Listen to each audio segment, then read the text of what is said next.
ओम साई राम। बाबा के इस चैनल कंचन साई चैनल में आप सभी साई भक्तों का बहुत बहुत स्वागत है और बाबा की कृपा से आप सभी अच्छे होंगे और स्वस्थ होंगे। तो चलिए अनुभव की श्रृंखला में एक प्यारा सा अनुभव शेयर करते हैं और अपनी भक्ति को बाबा के प्रति और बढ़ाते हैं। ये जो प्यारा सा अनुभव है ना, ये हमें अनुभव भेजा है महाराष्ट्र के ही रहने वाले नागपुर के धर्मेंद्र जी हैं। उनका जब आप अनुभव सुनिएगा, ये वीडियो पूरा एंड तक देखिएगा और सोचिएगा कि बाबा सही में इतनी कठिन परीक्षा लेते हैं और जब बाबा देने पे आते हैं तो इतना दे जाते हैं कि आप संभाल नहीं पाते हैं। ये तो धर्मेंद्र जी की जो बाबा ने मिरेकल किया, बाबा ने उनको सब कुछ दिया, ये इतनी आसान से नहीं दिया। धर्मेंद्र जी बताते हैं कि जब वो 9 वर्ष के थे तो उनको वो अनाथ आश्रम में रहते थे। उनके माँ बाप नहीं थे तो इसलिए वो अनाथ आश्रम में रहते थे। पर 9 वर्ष की उम्र में नागपुर के ही रहने वाले एक दाम्पत्य ने उनको एडॉप्ट कर लिया, गोद ले लिया। ये बहुत खुश थे कि जब ये थे जहाँ पर उनका जो अनाथ आश्रम है, अनाथ आश्रम में एक बाबा का बहुत बड़ा सा स्वरूप था अनाथ आश्रम में। तो ये जाते थे और बाबा से सिर्फ कहते थे कि मेरे भी काश मम्मी पापा होते, मेरी भी मम्मी मुझे प्यार करती, खाना बनाती। तो जब भी वो जाते थे बाबा से यही प्रार्थना करते थे। बाबा ने उनकी प्रार्थना शायद सुन ली, पर ऐसी प्रार्थना सुनी कि क्या बताएं। जब 9 वर्ष के हुए तो उनको नागपुर के एक फैमिली ने उनको अडॉप्ट कर लिया। 2 वर्ष तो इनकी खुशी का कोई ठिकाना नहीं था। ये रोज बाबा को थैंक यू कहते थे कि बाबा आपने मुझे इतने अच्छे पापा दिए, मम्मी दिए। जब इनको अडॉप्ट करके ले आया तो इनके फैमिली ने इनका बहुत अच्छे से ख्याल रखा, क्योंकि उनके शादी के 12 साल तक कोई बच्चा नहीं था, इसीलिए इन लोगों ने अडॉप्ट किया। और जो हमारे धर्मेंद्र भैया जी हैं वो भी देखने में क्यूट से बेबी थे, तो सबको उनको प्यार करता था। बट समय ने पलट खाया। भैया के आने के 2 वर्ष बाद ही जो उनकी एडॉप्टेड मम्मी थी वो प्रेग्नेंट हो गई और कुछ ही समय में उनको एक भाई हुआ। कहते हैं ना कि खुशियां किसके दरवाजे पे आ जाए, किसके थ्रू आ जाए, कोई नहीं जानता है। वो लोग इतने खुश थे कि हाँ चलो उनका खुद का बेबी हो गया। बेबी होने के बाद बट बुरा वक्त फिर भैया की जिंदगी में शुरू हो गया कि उनके साथ है ना, क्या बोले कि नौकरों सा बदतर उनके साथ जिंदगी जीने लगे। हर बात पर उनको डांटना। जहाँ वो अच्छे स्कूल में पढ़ते थे, इनकी एडॉप्टेड फैमिली ने क्या किया, इनको लिया के सरकारी स्कूल में जस्ट नाम के लिए कि लोग हंसेंगे करके पढ़ाना शुरू कर दिया। सरकारी स्कूल में नाम लिखवा दिया। भैया जैसे तैसे भैया ने मैट्रिक पास किया, वो भी 3rd डिवीजन से। वहीं वो अपने लड़के को अच्छे स्कूल में भेजते थे। मतलब भेदभाव होने लगा क्योंकि एडॉप्टेड चाइल्ड था, उनका खुद का बेबी हो गया, खुद का लड़का हो गया, तो भैया के साथ भेदभाव होने लगा।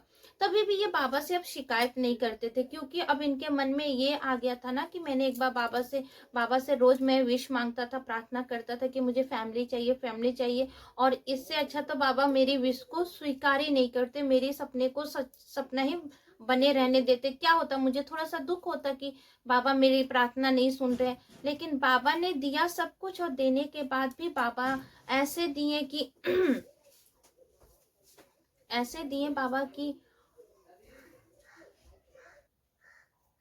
और भैया को बहुत बुरा लगा कि बाबा आपने क्यों मेरी प्रार्थना सुनी, नहीं सुनते। इससे अच्छा, इतनी दुख से अच्छा था कि मैं वहीं पे अनाथ आश्रम में रहता और बच्चों के साथ कम से कम मैं खुश तो रहता।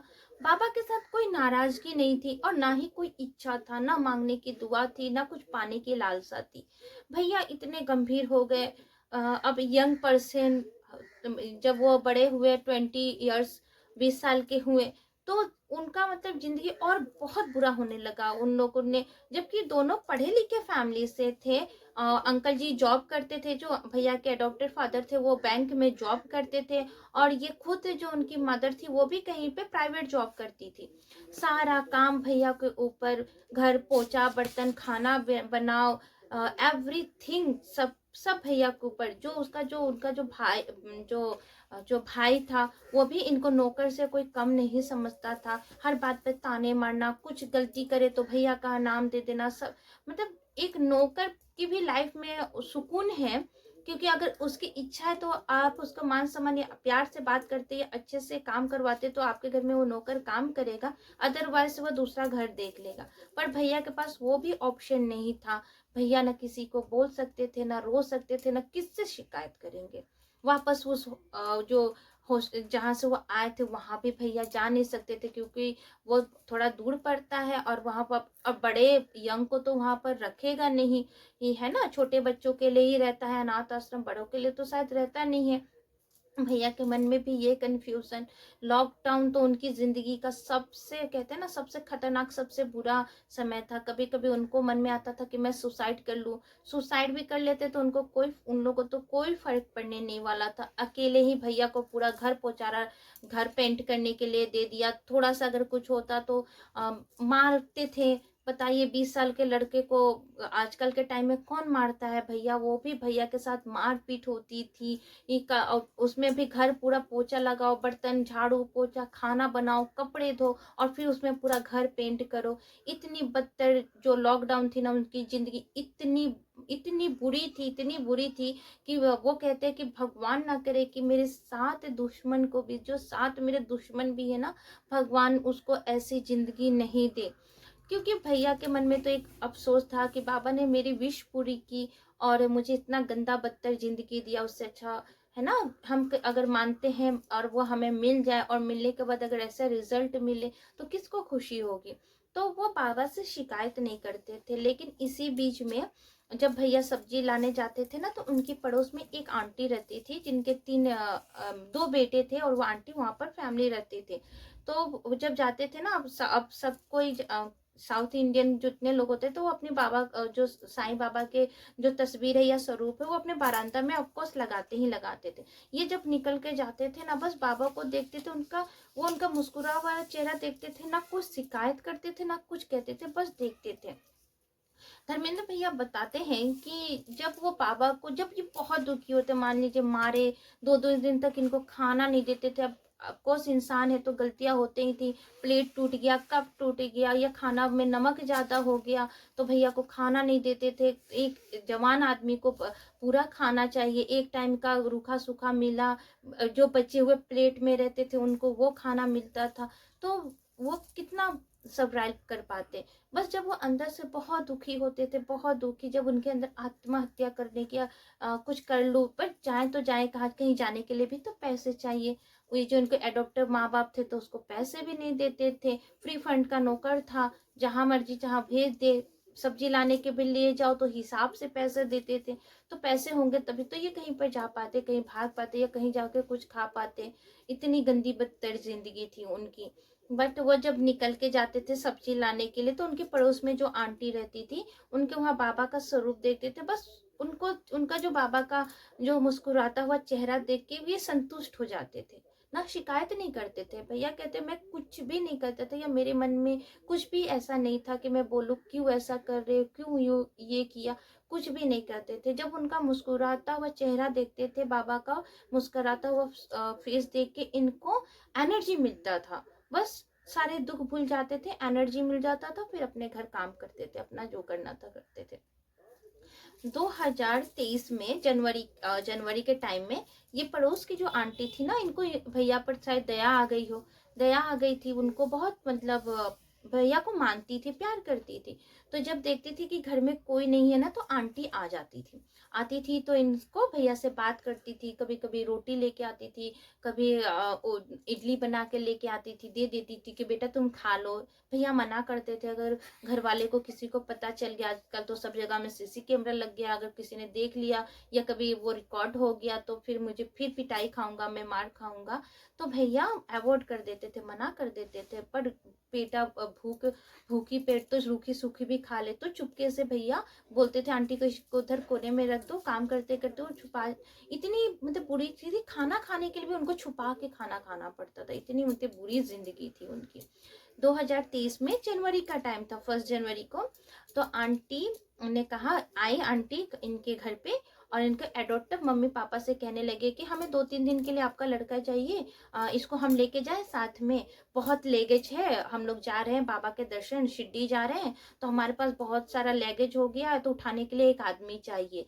तो इनकी जो एडॉप्टिव मम्मी है तो कह रही हाँ ले जाओ ले जाओ ले जाओ, फ्री का ही तो नौकर है, लेके जाइए लेके जाइए, इसी बहाने हम भी कहीं पर घूम के आ जाएंगे, कम से कम 2-3 दिन का तो मेरा खाना तो बचेगा। ये भैया को बहुत मतलब आंटी को भी बुरा लगा, पर आंटी है ना, अब उसके हाँ में हाँ मिला दी, हाँ हाँ सही बात कह रही है, तो पैसे दिए ना पड़ेगा क्या। तो आंटी ने बोला कि नहीं नहीं, वो तो हम उसको सामान ढोने के लिए ले जा रहे हैं ना, तो जो हम उसको पैसे देंगे उसी पैसे से हम इसको जो क्या बोलते हैं ना उसको, जो काम करने के बदले में जो पैसा देते हैं ना कूली वगैरह को, तो उसी पैसे से हम इसको लेके चले जाएंगे, आप कोई टेंशन मत करो, हम 5 दिन में वापस रिटर्न आ जाएंगे। तो आंटी, इनकी जो एडॉप्टिव मदर ने कहा कि हाँ हाँ लेके जाइए लेके जाइए। ठीक, लेके जाते हैं। आंटी आई लेके, इन लोग पूरा रात नागपुर टू शिरडी आते हैं, पूरी रात वो सोचते रहते मैं क्या करूंगा, मैं क्यों आऊं, इन्होंने मतलब कि क्या मांगा, मिला तो कुछ है नहीं, जो मिलना था जो नसीब में होता है वही मिलता है बाबा ने, बस उनके मन में ये चल रहा था। और आंटी इनको सिखाते आ रही है, जितना मन में बात है ना बाबा से कह देना, जो मांगना होगा ना, जब हम बाबा के समाधि मंदिर के पास जाएंगे जहाँ पर बाबा बैठे हुए हैं, तो उनको तुम अपनी दिल की हर बात कह देना, तुम्हें कुछ मांगना है ना तो द्वारका माई में बैठ के बाबा से कह देना, वो तुम्हारा पूरा हो जाएगा।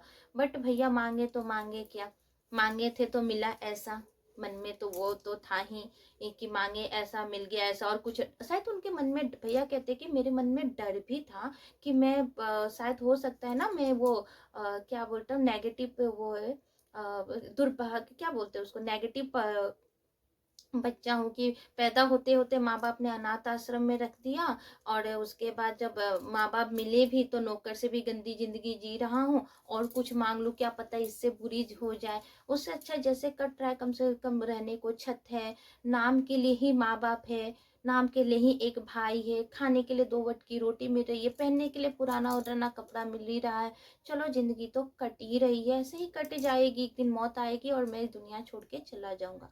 और रास्ते भर ये आंटी इसको समझाते आ रही है कि बाबा से कह देना, बाबा से जो मन में आए से कहना, जितना तुम्हारे अंदर अगर दर्द है तो बाबा को कह देना। बट आप सिखा रही है क्योंकि उनको लेके आई है। सब कुछ हो गया, लोग शिरडी आते हैं, शिरडी आने के बाद सब नहा धोवा के फ्रेश होके मॉर्निंग की आरती में इन लोग शामिल होते हैं, जाते हैं, और पूरी लाइन में आंटी इनको फिर समझा रही है कि बाबा के सामने कहना, जो मन में है बाबा को कह देना, जो मन में है बाबा को कह देना। जब ये बाबा के चरण, जिधर बाबा के चरण है वहां पर पहुंचते हैं, फिर भी आंटी उनको वही कान में कह रही है बोलो बाबा से बोलो। ये भैया कुछ नहीं बोलते हैं, बस बाबा के फेस को देखते हैं और आंखों से उनको यूं ही आंसू निकलते जा रहे हैं ना, उनके मन में बोल बताते, भैया बोल रहे थे कि मेरे मन में कुछ भी नहीं आ रहा था, मैं एकदम ब्लैंक हो गया, मुझे मुझे कुछ समझ में नहीं आ रहा था, मैं क्या बोलूं क्या कहूं क्या समझूं, बस मेरे आंखों से आंसू निकल रही थी। और फिर आपको पता ही है कि जल्दी जल्दी निकाल देते हैं, बस रोते रोते भैया निकल के गुरु स्थान पे जाते हैं। गुरु स्थान पे वहां से पत्ता उठाते हैं, अपना जो अपना पत्ता लिए, नीम का पत्ता प्रसाद दिए वगैरह लिए चला। अब आंटी इन पर पूरा गुस्सा, तुमने क्यों नहीं कहा, तुमने क्यों नहीं कहा, इतना समझाया, रात भर समझाया, अभी तक 2 दिन से तुमको समझा रहा हूँ, तुम्हें पापा से कहना चाहिए था। ठीक है कोई बात नहीं, अभी नहीं कहा तो हम लोग अब कल सुबह मॉर्निंग में आएंगे ना बाबा के दर्शन के लिए या दोपहर को, तो फिर तुम बाबा से जरूर कहना, बाबा से कहना। गुरु ही स्थान पे एक उनको लेडी मिलती है, लेडी, क्योंकि भैया 9 साल और अभी भैया की उम्र है 24 ईयर, तो लॉन्ग डिफरेंस में वो आंटी है, एक लेडीज मिलती है गुरु स्थान पे। वो बार बार भैया को देखे जा रहे थे और उनके साथ में जो आंटी आई थी उनको देख रही थी, बट होता है ना कि अनजान आदमी क्या बोलूं क्या नहीं बोलूं, कुछ ऐसे ही उनके भी मन में चल रहा था। तो ना इन्होंने कुछ कहा और ना ही इन आंटी ने कुछ कहा। वहां से लोग निकल के आते हैं, बाबा की लीला देखिए, जब वो निकल के आते हैं फिर वही लेडीज फिर ये भैया को मिलती है पहाड़ में, जो द्वारका माई है वहां पर मिलती है। मिलने के बाद लाइन में जा रहे हैं तो सिर्फ भैया आगे आगे जा रहे हैं द्वारका माई में दर्शन करने के लिए, और बीच में वो लेडीज थी, फिर ये जो आंटी जो भैया को लेके आई थी वो थी। तो वो लेडी पूछती है कि आप मुझे पहचानती हैं क्या, तो वो आंटी कहती है, नहीं नहीं मैं तो आपको नहीं पहचानती हूँ, हो सकता है कि बहुत सारे लोगों का फेस एक जैसे मिलता है ना, तो वैसे ही कंडीशन होगी। जब ये द्वारका माई में जाती हैं दोनों, आधा घंटा तक बैठती हैं, भैया बस भैया के कुछ नहीं, बस आंसू निकल रहे हैं, आंसू निकल रहे हैं। ये आंटी इस आंटी के फेस को देख रही है, ये आंटी इसके फेस को देख रही है। जब ये द्वारका माई से निकल के बाहर आ रही थी, तो ये जो आंटी देख रही थी, उन्होंने उनको टोका कि 1 मिनट आप द्वारका माई में खड़ी हैं, आप बुरा मत मानिएगा मेरे बात को। आप आज से 20 साल पहले या 15 साल कुछ ऐसे ही आप मेरे आश्रम में आई थी क्या, एक लेडी के साथ, वहां से एक बच्चा को एडॉप्ट करके ले गई।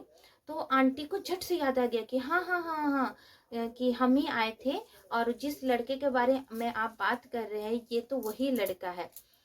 तो बोले कि ये तो पढ़ने में बहुत तेज था एकदम, क्योंकि उस समय जब आश्रम में था बच्चा टैलेंटेड था, हेल्दी था, देखने में भी अच्छा था, और अभी एक वो 24 की एज में 30 एज का लगना, शरीर पे ना अच्छे कपड़े चप्पल पहना हुआ इंसान, जबकि उन्होंने फॉर्मेलिटी के साथ दिया था। तो ये बैंक में जॉब करने वाली आंटी, प्राइवेट जॉब करने वाली थी, अच्छी सक्षम फैमिली में, आर्थिक अच्छी फैमिली में उन्होंने अडॉप्ट किया था, तो उसकी तो वो अच्छे किसी कॉलेज में पढ़ना चाहिए किसी, ये आंटी के मन में ये था। जब वो देखी तो उनको शॉक्ड हो गया। दोनों ने, आंटी ने इनका नंबर लिया और पूछा कि आप फिर बाबा के अभी कब चलिएगा समाधि मंदिर में। तो इन्होंने कहा कि अभी तो हम नहीं जाएंगे, क्योंकि हम रात भर ट्रेवल किए, अभी दर्शन वर्शन करके अभी हम आराम करेंगे, फिर हम कल सुबह आएंगे। तो बोली कि ठीक है, आप कहाँ रुकी हैं, तो अपना जहाँ वहाँ रुकी हुई थी वहां पर उन्होंने ये बताया। जब फिर नेक्स्ट डे, बाबा के घर देर है पर अंधेर नहीं है, नेक्स्ट डे फिर वह उसी समय दोनों मिलती हैं और लाइन में लगती हैं। लाइन में लगने के बाद बाबा के दर्शन करते हैं और पहुंचते हैं ये बाबा के पीछे जो दरवाजा है, दरवाजा के पीछे दोनों पहुंचते हैं। वहां पर अपना खड़ा होके वो कहती है कि मैं एक बात कहना चाहती हूँ बाबा को साक्षी मान के। उस समय मैंने ही बाबा को साक्षी मान के तुम्हें वहां पर अच्छे भविष्य के लिए मैंने तुमको भेजा था, पर शायद मेरी जिंदगी बहुत बड़ी गलती हो गई, मुझे नहीं पता था, लेकिन साथ में बाबा थे। कोई बात नहीं, जो हुआ से हुआ। मेरा कोई लड़का नहीं है, और मेरे जो हस्बैंड भी हैं वो भी 1 ईयर पहले एक्सपायर हो चुके हैं, और तुम्हें पता है कि तुम्हारी दो बहनें अभी है घर पे, जवान हैं। तो आज से तुम मेरे बेटे हो, और तुम जहाँ अपनी बहनों के लिए लड़का देखोगे, जहाँ तुम रिश्ता पक्का करोगे, वहीं पे हम शादी करेंगे। और आज से मेरी जितनी जो ये बिजनेस है, उनका छोटा मोटा सा जो दुकान था, बिजनेस, और अनाथ आश्रम भी आंटी चलाती हैं, ये सब आज से तुम्हारा हुआ। यहाँ से सीधा तुम्हें मेरे साथ ही जाना है। तो देखिए, पापा ने सही में चलिए उनके साथ परीक्षा ली, जो हुआ उनके साथ। बट जब देने पर बाबा आए तो उनको कितना दे दिए, प्रॉपर्टी, घर, बहन। और उन्होंने क्या कह दिया कि जिस लड़के से तुम पसंद करोगे, जिस लड़के को तुम पसंद करोगे, उसी लड़के से तुम्हारी बहन की शादी होगी। मीन्स एकदम गार्जियन, एकदम से गार्जियन। और वो मालिक बन गए अनाथ आश्रम के, दुकान के। और इस आज के जमाने में कोई करता है ऐसा? कोई करता है कि हाँ तुम मेरे लड़की के लिए जाओ, लड़का देख के आओ, जहाँ तुम कहोगे वहीं शादी करूंगा? आज के टाइम में कोई ऐसा करता है? लेकिन देखिए बाबा की लीला देखिए, और समाधि मंदिर की लीला देखिए, बाबा के पास में, और उन्होंने कोई शिकायत नहीं किया। उनके जो मन का डर था, बाबा ने जस्ट अपने पीछे ही, वो जो दरवाजा है, दरवाजे के पीछे ही ये उनका जिंदगी का डर निकाल दिया कि नहीं बच्चा, लाइफ में प्रॉब्लम सबके आते हैं, मैं तुम्हें इससे ज्यादा बेटर देना चाहता था ना, इतना बेटर देना चाहता था कि तुम्हारी अब पूरी, तुम्हारी क्या, तुम्हारे पूरे जो बच्चे हैं उनकी लाइफ भी सिक्योर हो गई, तुम्हें एक नाम, एक फेम, एक फैमिली, एक सब कुछ मिल गया। तो प्रॉब्लम आती है, कोई बात नहीं, प्रॉब्लम आती है तो बाबा बाबा कहते हैं ना कि सोना, मैं अपने बच्चों की इसलिए परीक्षा लेता हूँ कि तपा के उसको और अच्छा निखार सकूं। सोना जितना तपता है उतना ही निखर के आता है ना। तो बाबा की लीला ही ऐसी है। तो ये अनुभव से जो लोग सोचते हैं ना कि बाबा इतनी परीक्षा लेते हैं, बाबा कुछ नहीं करते हैं, बाबा मेरी लाइफ में इतनी प्रॉब्लम देते हैं, तो जरा आप इस वीडियो को सुनिए कि बाबा जब देने पे आते हैं ना तो इतना देते हैं ना कि संभाल नहीं आ पाते हैं। भैया ने एक सब बहुत अच्छा कहा, एकदम मेरे हार्ट को बहुत अच्छा लगा, क्योंकि हम भी कभी कभी लो हो जाते हैं लाइफ में। तो उन्होंने क्या कहा कि बाबा के घर में थोड़ी देरी है पर अंधेर नहीं है। थोड़ी सी देर हो सकती है, बट जब वो जो लाइट, जो प्रकाश बाबा जिंदगी में फैलते हैं, उसकी किरणें इतनी तेज होती है ना कि सारे सात सात परत की जो अंधेरे होती है ना उसको बाबा चीर देते हैं। इतना प्रकाश होता है, इतनी उजाला होती है। बस थोड़ा सा धैर्य रख लीजिए और हमेशा शिकायत मत करिए। कभी कभी बिना शिकायत के भी काम बन जाता है।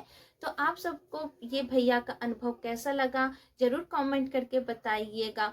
और फिर नए नए अनुभव के साथ मैं जल्दी आप सबसे मिलूंगी। और ये बाबा का ही चैनल है, अगर आप सभी को बाबा के अनुभव पसंद आते हैं तो इस चैनल को लाइक कर दीजिए, सब्सक्राइब करिए, कमेंट करिए और अपनी फैमिली के साथ बांटिए। एक अनुभव किसी की लाइफ बदल सकती है। ओम साई राम।